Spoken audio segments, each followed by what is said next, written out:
bibigyan namin sina Wikla ng 1 point, specifically to Will, because minsan he's not taking initiative sa weekly tasks and chores. Binibigyan po namin ng 1 punto sina Ralph at AZ, kuya, dahil sa pagiging indecisive nila during our weekly tasks. Imbis na siguraduhin po nila yung mga strategies na i-apply during our weekly tasks, di po nila inalam kung pwede ba or bawal yung mga ginawa namin, kuya. 1 point ang duo na Mick-Ver dahil po kay Michael, kuya, sa tingin ko po until now is ganun pa rin po, medyo sumusobra po para sa akin yung pagiging alaskador niya or pangpaprank niya, lalo sa mga boys po. Lalo kay Josh, minsan naiisip ko po na anytime baka may mapikon sa kanila. Kuya, binibigyan po namin ng 1 point yung Wikla dahil ramdam po namin na kulang pa po sa initiative sa paggawa ng chores si Will at sa pagpapakatotoo. 1 point ang Raz.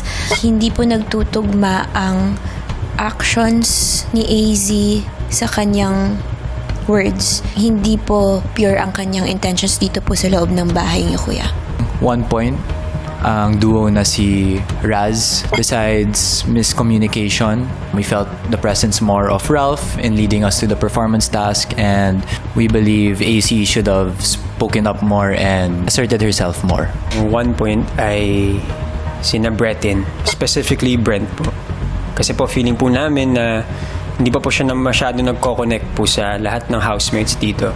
Kuya, we're giving our 3 points to both Michael and River dahil hindi po sila nakikisama po sa aming girls despite our efforts to get to know them more. And it's almost been a month po. Binibigyan po namin ng 3 points sila Michael at River dahil po para kay Michael, pakiramdam po namin nag-adjust lang po siya para maging ligtas o maging safe, kuya. Hindi po siya ganun ka nagpapakatotoo. Binibigyan po namin ng 3 points ang duo na Shakira. Si Charlie po kasi napapansin namin na sobrang nagiging playful po.